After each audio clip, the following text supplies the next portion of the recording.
오늘 이 말씀으로 함께 은혜 나누기를 소원합니다.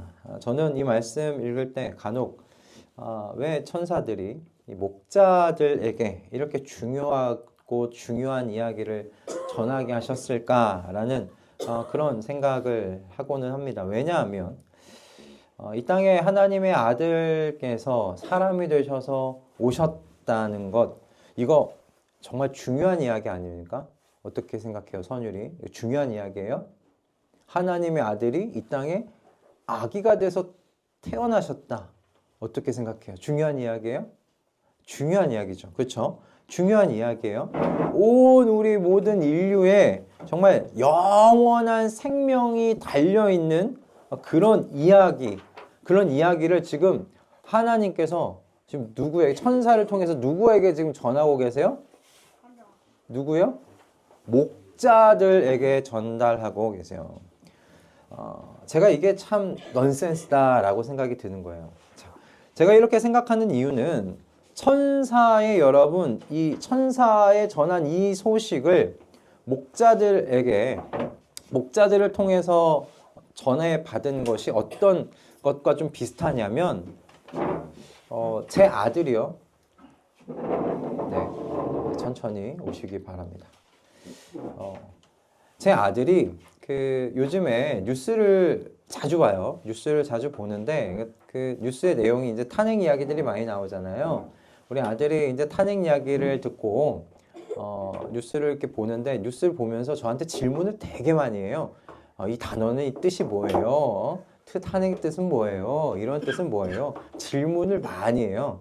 근데 이렇게 질문이 많은, 어떤 의미에서는 좀 아는 것이 부족한 저의 아들 선율이가 뉴스 들은 것을 저한테 전달해 준다면 그 뉴스의 내용 그대로를 잘 전달해 줄 수 있을까요? 아니잖아요. 그죠? 많은 부분이 부족하겠죠? 많은 부분이 빠져 있겠죠? 마치 목자가 천사들을 통해서 이야기를 듣고 그리고 그 들은 이야기를 전달하는 것이 바로 마치 제 아들이 뉴스를 듣고 저에게 전달해 주는 것과 뭐 크게 틀리지 않겠다라는 그런 생각입니다. 구멍이 숭숭 뚫려 있어서 뭔가 부실한 내용이 될 거라는 거죠.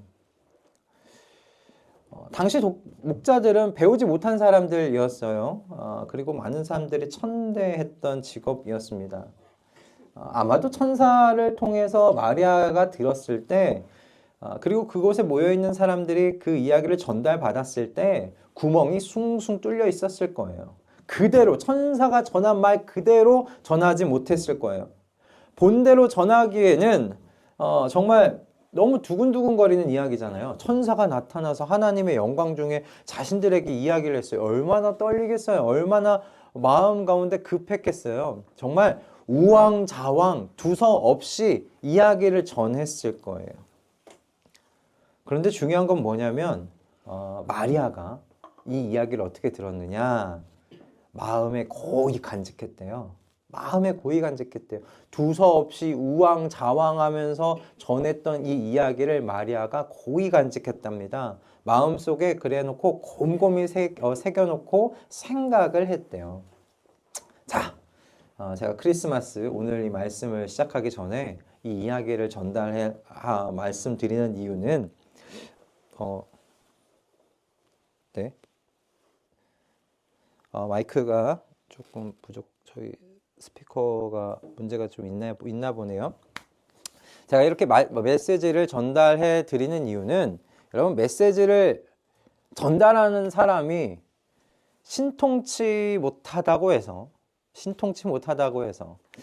여러분, 그 복음의 중요한 말씀들을 놓치지는 마시기를 바란다라는 것입니다. 저를 위한 메시지입니다. 전하는 사람이 신통치 못하다고 해서 전달하는 그 진리의 불편한 진리, 그리고 전달하는 그 메시지를 놓치지 마시라는 거예요. 메시지를 전달하는 사람에 대한 여러분 그 편견이 메시지의 내용을 가리우지 않도록 조심하시라는 이야기입니다.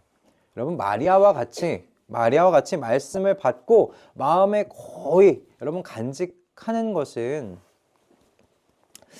기술이 아닙니다. 기술이 아니고요. 말씀 앞에 있는 태도예요. 태도. 말씀 앞에 서 있는 우리의 태도의 문제입니다. 여러분 이 사실을 좀 기억하면서 우리 원이랑 선율이도 이 사실을 잘 기억하면서 들은 말씀을 마음에 잘 고이 간직하고 새겨두고 자 앞에 보시고요. 새겨두고 말씀을 잘 생각할 수 있는 우리 어린 친구들 되기를 바랍니다. 네. 아멘. 자, 말씀을 마음에 새기고 생각하는 것은 뭐다? 기술이다? 아니면 태도다? 태도. 잘 들었네. 잘 들었네. 태도입니다. 태도. 그러니까 말씀을 전하는 이 목사님이 조금 부실하다고 해도 그 메시지를 잘 집중해서 그 메시지를 잘 받으십시다. 아멘. 네. 자, 오늘 뭐 나누고자 하는 이야기는 이것이 아닙니다. 본론으로 들어가 보려고 하는데 오늘 나누고자 한 것은 사실 우리 모든 사람들에게 정말 가장 필요한 말씀이다라고 생각이 들어요. 그리고 그것이 성탄에 우리가 이야기를 나눠도 부족하지 않을 그 말씀이라고 생각이 드는데 오늘 나누고자 하는 이야기는 무엇이냐면 여러분 사람이 사는 데 있어서 가장 먼저 해결되어야 할 것에 대한 이야기예요. 우리 원이랑 선율이가 살아가는 데 있어서도 가장 먼저 해결되어야 할 것입니다. 살아가는 데 있어서 가장 먼저 해결되어져야 할 것이 있다면 여기는 우리 모두에게 가장 필요한 것이라 할 수 있을 텐데 원인은 뭔 것 같아요? 이게 가장 먼저 해결되어야 될 거 머니. 돈이 먼저 해결돼야 되는구나. 어린 5학년짜리가 네 선율이는 죽음이 해결돼야 된다. 굉장히 철학적으로 이야기를 했는데 네. 우리 되게 두 가지입니다. 돈과 죽음이었습니다. 자, 어린아이들이 입에서 나올 거라고 생각 못했던 그런 이야기가 나왔는데 여러분들은 어떻게 생각하십니까? 뭐가 가장 먼저 해결되어져야 하는가? 오늘 본문은 뭐라고 이야기하냐면 오늘 우리 볼 것은 이겁니다. 뭐가 가장 우리의 인생에서 해결되어져야 하는가? 가장 중요하게 해결되어져야 할 것이 무엇이냐? 오늘 말씀은 이렇게 이야기해요. 하나님과 화평한 것. 하나님과 평화한 상태가 되는 것. 우리는 그걸 뭐라고 이야기하냐? 화목하다라고 이야기합니다. 화목. 하나님과 화목한 관계가 되는 게 가장 최우선적으로 해결해야 될 문제다라고 이야기를 하고 있어요. 하나님과 평화한 관계가 되는 것. 할렐루야. 오늘 누가복음 2장 14절에서요. 천사들이 하나님을 찬양하면서 이렇게 노래를 했습니다. 말씀입니다. 함께 읽겠습니다. 우리 선율이 원희도 같이 앞에 보고 함께 읽겠습니다. 시작. 더없이 높은 곳에서는 하나님께 영광이요 땅에서는 주님께서 좋아하시는 사람들에게 평화로다. 아멘. 여러분 여기서 땅에서는 주님께서 좋아하는 사람들에게 평화로다라고 이 천사들이 이야기한 말씀. 여기서 여러분 평화라는 말이 사용되어지고 있어요. 평화. 여러분들은 어떨 때 평화라는 단어를 사용하세요? 어떨 때 평화라는 말을 여러분 개인적으로 이 평화라는 단어를 사용합니까?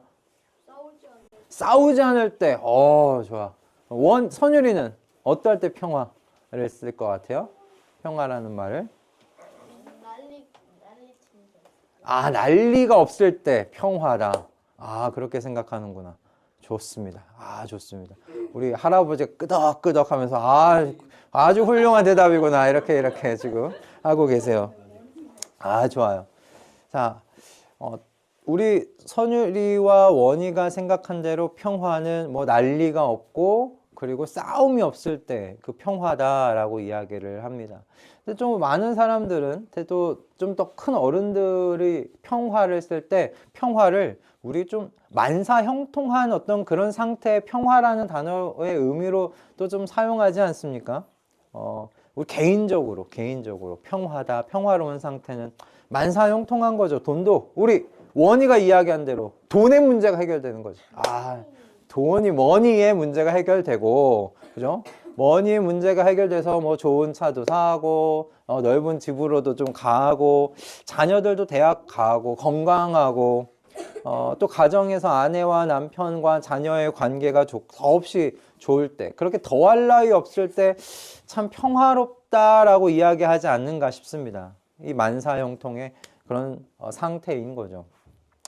그런데 성경에서 이야기하고 있는 평화는 좀 달라요. 평화는 우리 원희가 이야기한 대로 싸움이 없는 거, 전쟁이 없는 거, 그런 상태를 이야기합니다. 미움과 갈등이 없는, 서로를 향한 미움과 갈등이 없는 상태, 그런 것을 평화라고 이야기를 합니다. 그래서 서로를 향한 뭔가 애정과 사랑의 물꼬가 트이는 상태가 평화로운 상태다. 그렇게 우리가 이야기를 합니다. 개인과 개인, 사람과 사람의 관계, 선율이와 아빠의 관계에서 애정과 사랑의 물꼬가 터 있을 때의 평화로운 관계다라고 이야기가 되는 그런 것이죠. 그런데 이런 평화의 의미를 성경에선 개인에게 그대로 적용하면서 또한 누구에게 가장 먼저 이 관계를 적용하느냐? 하나님과의 관계에 이 평화의 의미를 적용을 해요. 평화가 누군가와 지금 싸움이 없는 거예요. 그죠? 싸움이 없는 거예요. 원희가 이야기한 대로 싸움이 없는 상태, 전쟁이 없는 상태예요. 그런데 천사가 목자들을 향하여 이렇게 이야기했어요. 이 땅에서는 하나님이 좋아하는 사람들에게 평화로다. 도대체 자, 생각해 볼 수 있는 거죠. 우리가 지금 누구하고 미워하고 누구하고 갈등을 일으키고 있는 전쟁의 상태이길래 우리에게 평화로다라고 이야기하시는 건가라는 거죠. 이 질문에 성경이 대답하고 있는 건 이겁니다. 사람들이요, 누구하고 싸우냐면 하나님하고 싸워요. 하나님하고 싸워요. 하나님하고 전쟁을 일으켜요. 사람들이. 여러분, 모든 인류가 하나님과 싸우고 있었어요.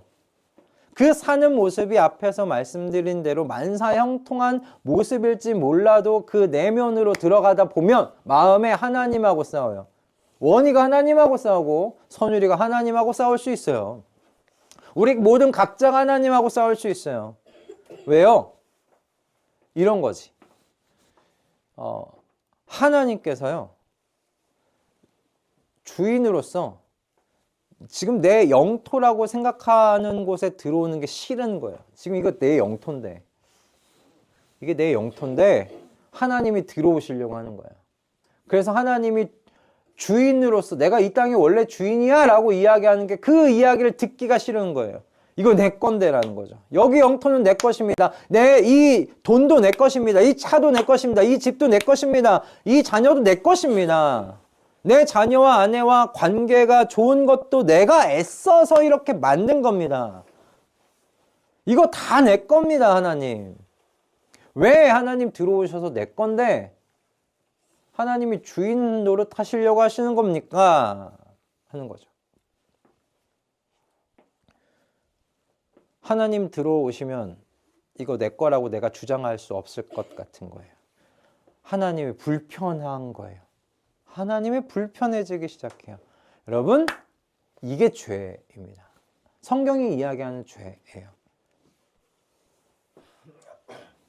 하나님이 불편한 분이 되어버리는 것, 그래서 내 삶 가까이에 하나님 오시는 것이 부담이 되고 싫어서 거부하게 되는 것, 그 하나님과 그래서 싸우는 것, 가까이 오지 말도록 싸우는 것, 여러분, 그것이 세상의 일반적인 사람들이 여러분 살아가는 모습이 되어버렸다는 거예요. 그러니 하나님과 세상의 사람들이 평화로워요? 아니면 전쟁을 일으키고 있어요? 전쟁을 일으키고 있어요. 갈등하고 있어요. 하나님을 미워해요. 내 땅에 들어오지 마시라고 막고 있는 거잖아요. 싸우고 있는 거예요.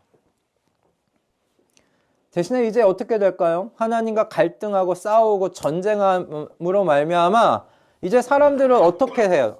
하나님의 도움 받을 수 있어요? 없어요? 없어요. 그죠? 싸우는데 어떻게 도움을 받을 거예요?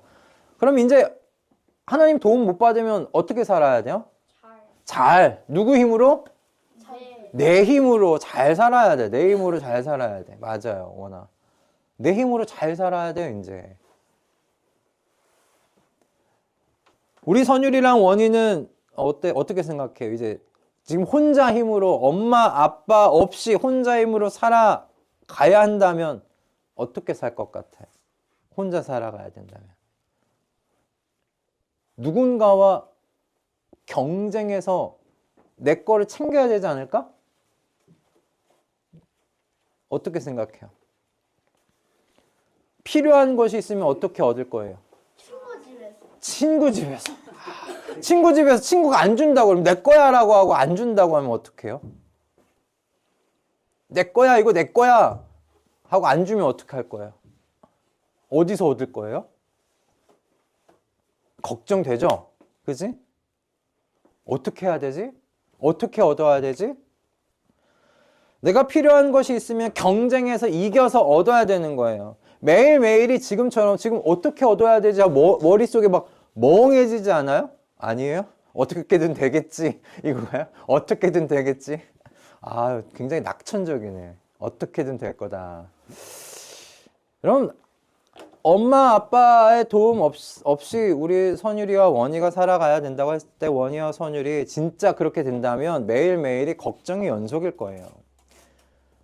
부모님이 없으니까 내일은 뭘 먹을까? 내일은 뭘 입을까? 내일은 뭘 마실까? 내일은 어디서 자야 되나? 내일은 나를 괴롭히는 저 친구들을 피해 어떻게 다녀야 되나? 아니면 어떻게 저 친구들이 사라지게 만들 수 있을까? 뭐 이런 생각들로 그 밤을 지새우지 않을까 싶어요. 여러분, 그래서요, 하나님이 불편한 분이 되어버린 사람들, 그렇게 하나님과 관계가 끊어진 사람들에게는 특징이 있어요. 하나님과 갈등하는 사람들, 전쟁하는 사람들, 평화롭지 못한 사람들의 특징은 뭐냐면 마음에 그 근본적으로 두려움이 있어요. 두려움이 있어요. 염려가 있어요. 저기 문 좀 한번 열어봐 줄래요? 아니, 선율이한테 앉혀요. 염려가 있고 두려움이 있어요. 여러분, 하나님을 신뢰하지 않는 사람들에게는 밖으로 드러내진 않지만 다 사람들 가면 쓰고 살잖아요. 여러분, 곧대로 여러분의 감정을 다 드러내고 살지 않으시잖아요. 가면 쓰고 살아요, 사람들. 그 가면 밑에 뭐가 있냐면 두려움이 있어요, 두려움이. 밖으로 드러내진 않지만 내일에 대한 두려움, 염려들 가지고 살아요. 그럼 이 두려움의 뿌리를 스스로 우리는, 근데 문제는 뭐냐면 스스로 없앨 수가 없어요. 왜? 우리 앞에서 이야기했지만 우리 스스로가 하나님을 떠난 죄 때문에 생긴 거거든요. 하나님을 떠난 죄 때문에 생긴 이 두려움과 염려이기 때문에 스스로의 힘으로 내 안에 있는 내일에 대한 두려움, 내일에 대한 염려를 이거 끊어낼 수가 없어요. 그리고 이 죄의 문제를 스스로 해결할 능력도 없어요. 그렇게 두려움과 걱정과 염려 속에서 죽어가야 하는 것이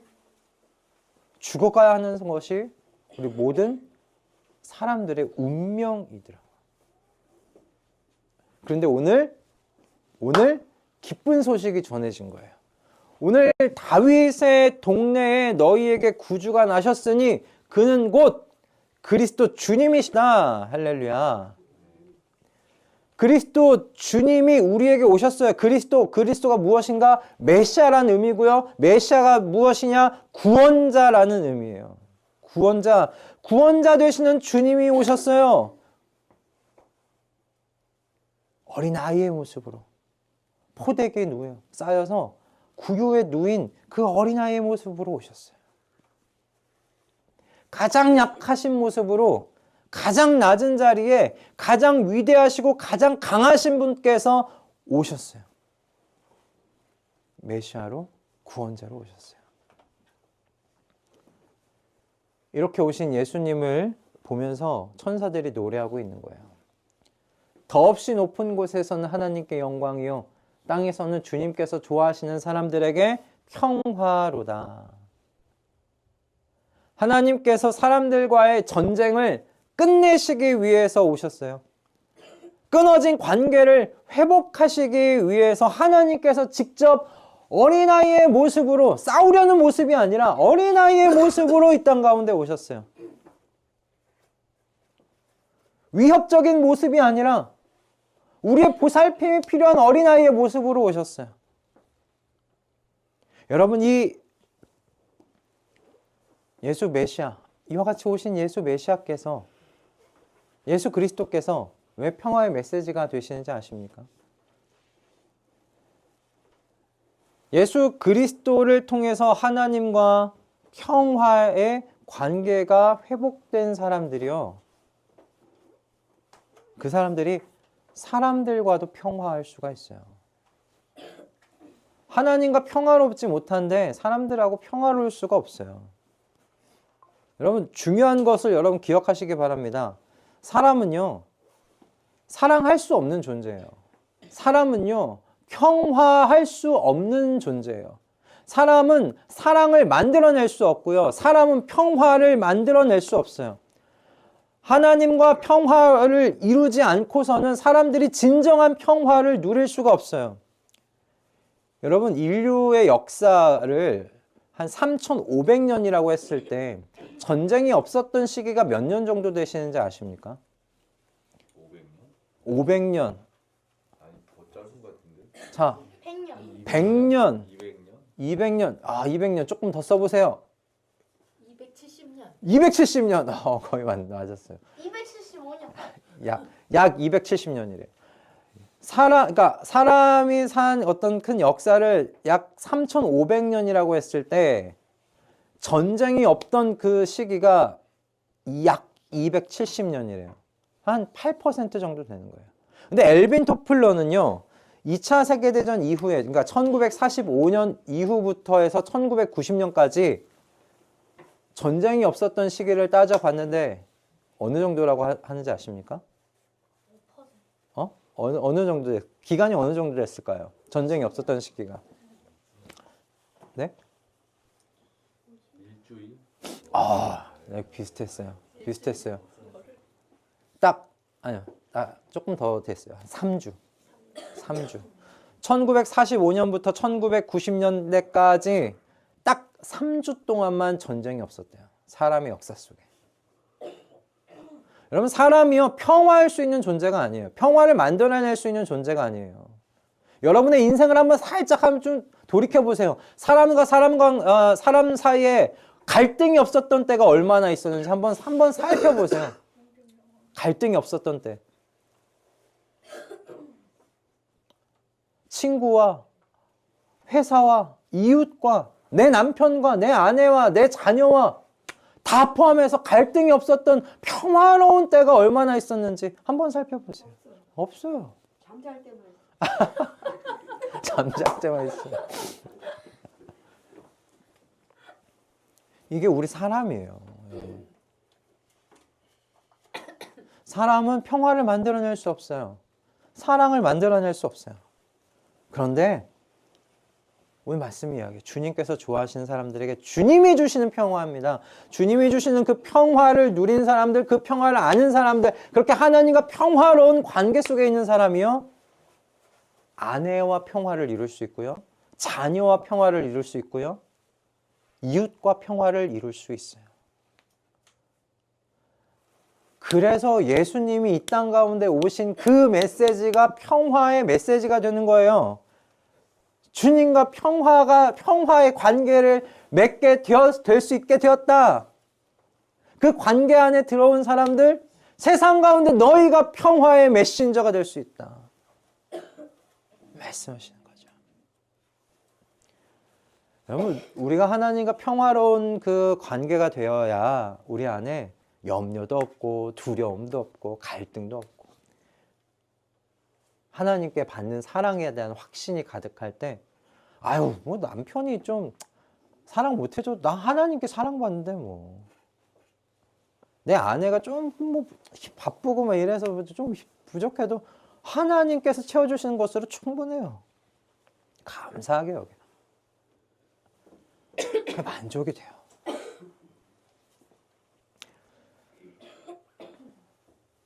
그렇게 하나님과 평화롭지 않으면 가짜 평화를 갖게 되는데, 그건 어떤 사건이 일어나면, 어떤 순간이 오면 금세 깨지고 마는 평화예요. 그거 다 경험들 하시잖아요. 장모님 말씀해 주신 것처럼 잘 때 아니면 평화로울 때가 없어. 그런 삶, 우리가 그런 인생을 살아가는 거예요. 여러분, 성탄은 하나님께서 우리와 평화를 이루시기 위해 오셨다는 이 참 놀라운 메시지를 우리가 함께 주고받는 날입니다. 메리 크리스마스 하지만 그 안에 주님께서 우리에게 평화를 주시기 위해 오셨습니다. 나는 이제 주님과 평화합니다. 그리고 그래서 내가 당신과 평화하기를 원합니다. 여러분, 그 메시지를 주고받는 날인 줄로 믿습니다. 오늘 하루 우리 성도님들 한 분 한 분 마음 가운데, 그래, 주님께서 이 땅 가운데 오셔서 내가 정말 주님과 평화의 관계가 됐지.